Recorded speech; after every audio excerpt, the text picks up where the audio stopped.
welcome you to our program today. Our special guest today is Mary Potter Kenyon. And so, Mary, so good to have you with us today. Great to be here. And today the subject for which we're going to be talking about has to do with grief. And Mary has done a lot of work with this. She has authored a book entitled Refined by Fire, A Journey of Grief and Grace. And so she's someone who is highly sought after as far as being a speaker and as far as her writings and so forth. And so it's very good to have a person like Mary with her background, her wisdom, and her ability to be able to share with people during a very difficult time. And when we think about grief, that's something that we all share in from time to time. And so I thought, well, to kind of get us started, I'm just going to read a couple of verses from 1 Thessalonians chapter 4, beginning with the 13th verse. Brothers, we do not want you to be ignorant about those who fall asleep, or to grieve like the rest of men who have no hope.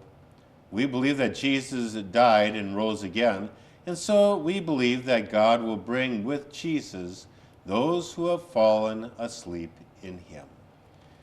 And so, talking about that very touchy subject, but it's a subject that we all have to deal with, and that is grief. Mm-hmm. And so Paul here is telling us that grief isn't something that we should deny or sweep under the rug or pretend like it's not happening, but that we deal with our grief, but as we do, that we grieve with hope in the resurrection of our Lord Jesus Christ.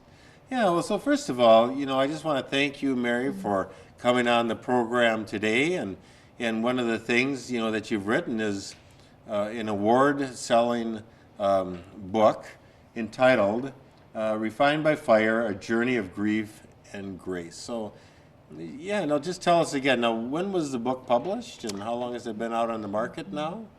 The book was published in October of 2014, so it's been out for a couple years. And I started writing it after I lost my husband.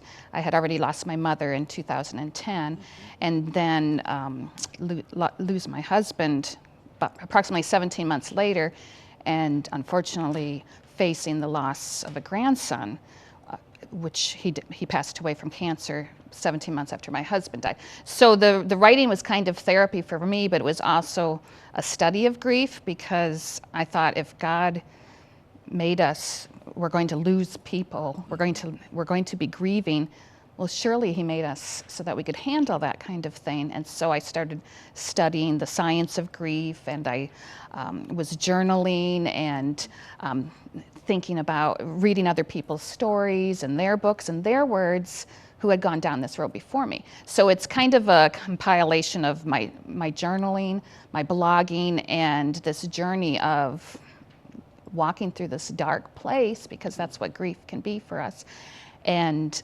finding my way. Because I knew two things. The minute my husband died, I knew I needed Bible verses and I needed prayer. And I needed the kind of prayer that I hadn't grown up with. I needed the kind of prayer that was out loud and that I would be able to hear. And I needed Bible verses, and I also had not grown up with learning how to find those verses. And so I thought, well, how do I do this? So that was my journey. You will see the light in my journey, because even in those darkest moments, there was these moments when I would see this person was put here in my path to help me on my journey, or this book, or this person's words, or a certain service at church, whatever it would be. There was over and over, I had those little glimpses of hope.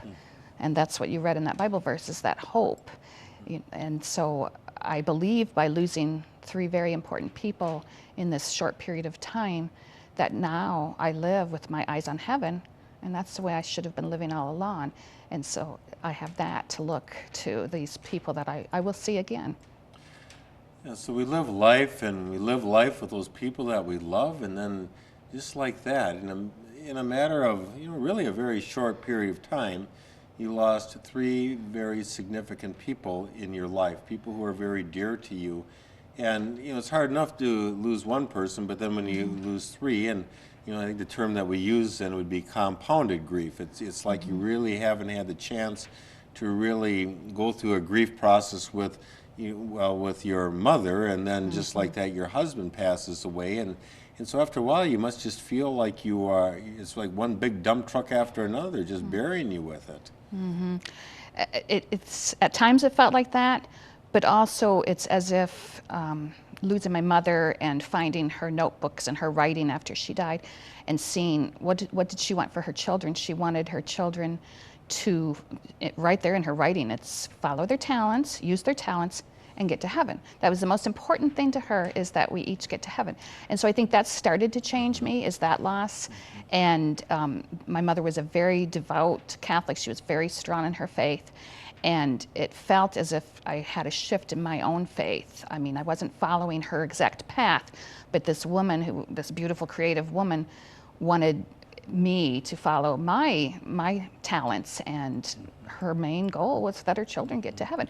And so that was the shift. And then to lose my husband totally unexpectedly, because he'd been a 5.5 year cancer survivor. So, you know, we looked at years together of this amazing marriage that we got because of his cancer, because taking care of him made our relationship different.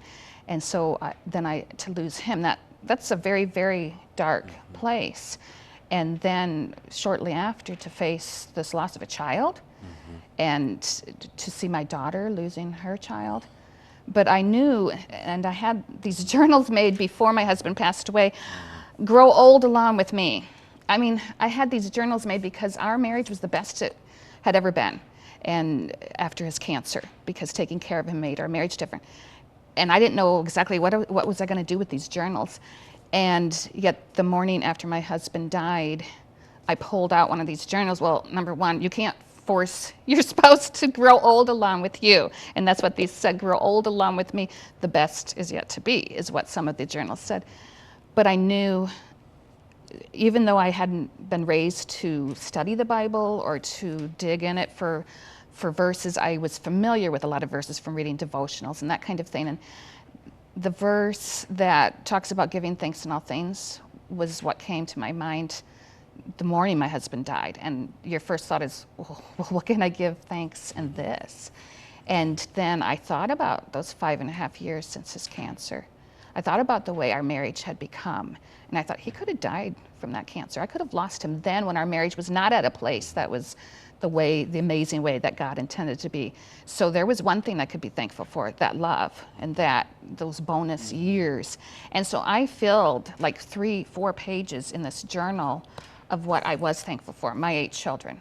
I was thankful for the siblings that surrounded me when they heard what had happened. I was thankful for that husband and for the love we had shared in those bonus 5.5 years. And it was not hard to come up with 3 pages full of things to be thankful for. So that was the very first Bible verse that came to my mind. And I, of course, did learn how to study the Bible and did learn how to find answers in the Bible, so that by the time I faced the loss of the grandson 17 months later, I knew how to look into the Bible, and I knew, and I can't say my daughter and I were prepared, but her faith grew during that time. When some people would say, well, what meaning is there in this of a child dying? And yet she could find those bright moments. She could find that hope. She could imagine, and I loved how she looked at it. Here's this young woman losing her child, and she'd lost her grandmother, she'd lost her father, and she said, just think, Jacob will be, Grandma and Dad will be running to him, and Grandma will say, Jacob, you got to come to heaven in 8 years. I had to wait for 83. You know, I thought, you know, that's amazing to me that this young woman could have that kind of faith. And that's, you know, so yes, there's things we can be thankful for, and the people that are put in our path. And I hope that I am the person that's put in somebody's path to help them through that kind of thing, because honestly, we're here on earth to help each other home. I just love that, because that's true. Where is our home? If we truly believe that heaven is our home, that's where Jacob is, that's where my husband David is, that's where my mother is, my father, you know, so, if we're here and we're gonna lose people, let's face it, we're all gonna lose people. Well, any of us who have been through it, we can find ways to help other people through it. Yeah, it's the comfort and the support that we have in each other. And you really emphasize how important your Christian faith is and how you're on this path to heaven, but how God is along that path. You're either putting people in your path, Bible verses, whatever it is that God is ministering to you in that day, in that particular time, moment, that feeling that you have. And you mentioned Bible verses, and I'm sure that there's just a whole lot of Bible verses that you draw on, from time to time. And like you say, in the morning or in the time that your husband died, that you drew upon, what is it, 1 Thessalonians chapter 5:17, giving thanks in all circumstances. And that's the whole thing. Somebody would say, giving In thanks in this. all circumstances, but yet you were able to write in your journal 3 pages worth of things that you can be thankful for. And that's so important as we go through life, because I think a lot of times, isn't it choices? We can choose to just say, well, I've got enough grief here to just become very hardened and bitter in life, or I can go the path of our Lord. And not to say that it's easy, but that you can go through life in the midst of all of this loss and still experience meaning and joy and purpose, in your life, which, like you say, we're all kind of on the road or the highway to heaven, so to speak. And I think it is a choice. I mean, we can wallow in our grief, and there was days when I wish I could have just stayed in bed, but we could use that pain. I mean, we're going to have that pain. We're going to have pain when we lose somebody that was very important in our life. So we can choose either to waste it or to use it to help other people. And I think that's what God intends us to do, is to use that pain and be there for somebody else. Who better to help somebody down this path of a very dark path than somebody who's seen some light in it? Yeah, that the Lord can turn our mourning into a joyful dance, so to speak. And I mean, it's not like that's trite.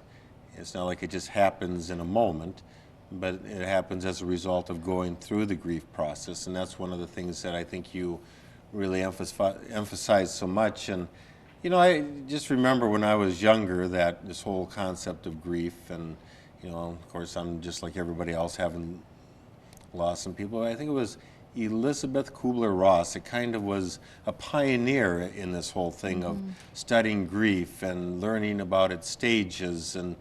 But like you say, that you've read a number of books, and of course it sounds to me like the biggest help to you has been the Word of God, the Bible, and how God speaks to you. But you think of, and of course you yourself have written a book, and here again I'll mention the title of that, Refined by Fire, A Journey of Grief and Grace. Now, is this a book that we can get on Amazon.com? You can get it at your local bookstore, Amazon.com. Familius is the publisher, and so it's on there too, but you can order it anywhere.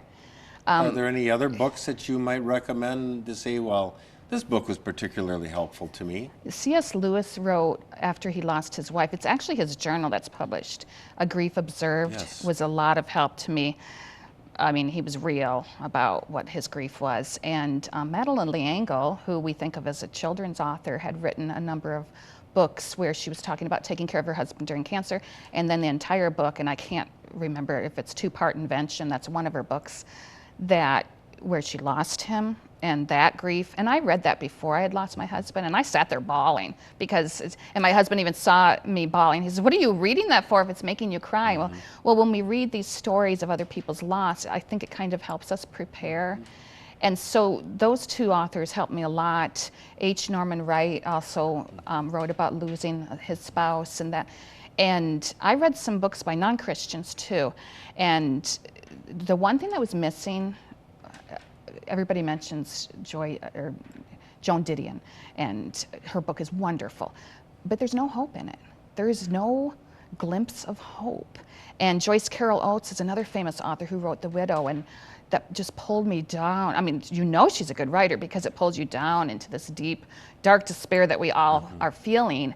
And you're thinking, oh my gosh, I'm going down, down into this. I thought she must have died because her pain was so agonizing, which means she's a very good writer. But again, there was no hope. I expected to go on the internet and see she had died because you couldn't live through that kind of pain without dying. And only to find out that she had met and remarried someone before her book even came out. So that was so unfair to readers. And so I did notice a difference in the Christian books that I was reading. Is there was always this light and this hope, and prayer is mentioned, and so I was reading, I probably read everything I could get my hands on about grief, the science of grief, the stories of other people who had been down that road before me. And I did notice, and so I made sure that in my book, there's this hope. I might not be the perfect Christian, and I didn't even know, I don't even recognize myself from 5 years ago before these losses. But I found my way, and now I have a Bible study in my home, and I'm still searching for answers, and I'm learning, but there was a lot of things that were happening to me that I didn't have an explanation for. There was things that are happening, and I was reading books about heaven too, and it started so that I was thinking, are there still miracles? The Bible's full of miracles. The Bible's full of dreams that people had that God brought to them and brought answers to them. And I was having dreams that were so vivid that they felt like a message, or just things like a CD of Neil Diamond appearing in my locked vehicle on my anniversary, and Neil Diamond was my husband and my favorite song. I mean, Forever in Blue Jeans was our song. So it's just like, okay, there's no human explanation for this. But you start to tell people something like that, and they're starting to look at you like, okay, she doesn't know what she's talking about and stuff. But it got to the point where I thought, are there still miracles? There are still miracles in our world. Why couldn't God reach a hurting heart in a beautiful blue butterfly, or a wedding ring cracking on the day that you submit the manuscript for your book that your husband believed in? Why couldn't that be from God? Why couldn't those kinds of things be from God? And why isn't, of course there's miracles in our world. We are and when we're hurting and when we're grieving, when we're in that darkest place, isn't that when God gets the closest to us? Because it is, and it was. That's the kind of thing that was happening to me. And so when I'm bringing people to this grief retreat that I'm helping to head up, I'm bringing people that have that hope, who've been there, who've been through this grief, and have seen the kinds of things I've seen. And these things are from God, and this comfort is from God. So, a lot of times, like you say, well, am I losing my mind myself? Or if you share this with somebody, they're going to kind of give you that look. And just when you think that you're so alone, or God, am I the only one that's experiencing this? And all of a sudden you realize that there are others who are experiencing this as well. And so there is a conference that Mary is heading up on grief, and it's coming up very soon on October 7th and 8th, and it's entitled Heal Your Grief.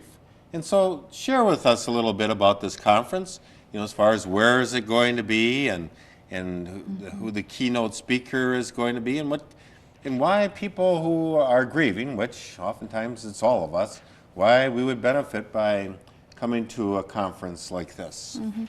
So it will be held at the October 7th, will be at the Bell Tower Theater here in Dubuque, Iowa. And Mitch Carmody is a man I met during a time after my daughter lost her son. And she said, I want you to go speak at the Compassionate Friends in Dallas, Texas, Mom. And I thought, okay, I don't have the money to go to Dallas, Texas. And yet it was so important to her. And I didn't know why, and she didn't know why. But I flew on an airplane, went to Dallas, Texas, and did my speech. I hadn't lost a child, but I knew how to speak to the hearts of those who had, because my own daughter had lost a child. And this man, Mitch Carmody, was doing a speech, and I sat down and listened to him talk about what I had been experiencing, these signs from God, or some people say from the loved one themselves, because we all want to know that our loved one is okay. And I still believe it's from God, but these signs, and he was in this room full of people talking about these signs that he'd experienced and that other people had shared with him. And I just sat there and bawled, because I'd been sharing some things with other people, and it was as if they didn't want to hear these. Oh, I would hear, oh, you're seeing what you want to see. Oh, you know, these messages, these signs. It's nice that you can see what you want to see. But all of a sudden I'm in a room with a man who believes this, who has experienced it, with a room full of people who have experienced it. And I'm thinking, I want others to know this is real. We're supposed to share these things. We're supposed to share when God works in our life, or when we have this, because that's how we can lift each other up. And so Mitch will be coming to the Bell Tower Theater on Friday, October 7th. The next day will be at the Bell Tower Theater and the Body and Soul Center on Asbury Road, right next to Bell Tower Theater. And what that will be, yes, some inspirational speakers, but also journal making. Or I will be talking about expressive writing for healing, because we can be a part of our own healing. We can be actively doing something. There's going to be an art therapy workshop, a woman coming to talk to parents or women who have lost a child because she's lost a child. A man who will talk about the male perspective of grief. And so that's what I'm bringing to the Bell Tower Theater and the Body and Soul. October 7th will be an evening speech. October 8th will be workshops all day. And yeah, so it's 2 different days then. October 7th, which is a Friday evening, between 6:30 and 8. And yeah, it sounds like Mitch Carmody is a very interesting man. He's somebody who has gone through deep grief himself, and what he has to experience, what he has to share, that you could connect with him. And there's probably a lot of people out here who are listening today to say, yes, you know, I have these experiences, spiritual experiences. Or I want them. I meet a lot of people who say, I want to know my loved one's okay. And if you're open to it, I think, whether it's a dream or something that, and you can look back and think, oh, yeah, that was maybe a message from God that, yes, this person is here with me. And they're okay, they're happy, they're, you know, so. Yeah. Well, you know, speaking of Bible verses, you know, I think of what's written in Hebrews chapter 13, where we hear, since we are surrounded by such a cloud of witnesses, let us run with perseverance the race that is set before us.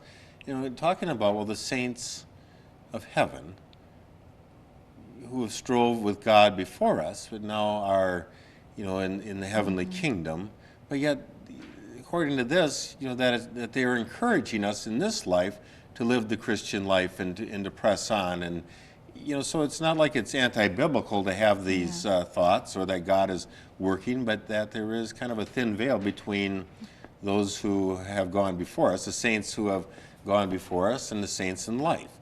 You know, so that, you know, I've heard other people, I knew this one man who was a bishop and wrote a book about his son who had died, and he just talked about that death is a very thin veil between those who are living and those who have preceded, meaning that God still holds them in their care.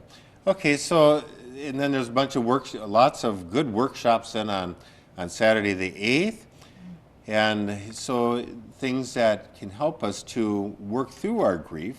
And here again, we need to do that, but you mentioned some of them, like, well, expressive writing. And you've got, you know, you mentioned about your book where you know, had written, you know, there. So that's a good, in a sense, catharsis. It kind of gets your thoughts out. And then some artistic workshops. You know, Yes. what's that? You know, as far as is that expressing in art or what? Yes, considering art therapy, one of the workshops will be making a beautiful collage, and I've got some beautiful magazines that people can either rip into, because sometimes that's what we need to do, or cut. And there's a journal making class where you're making your own journal.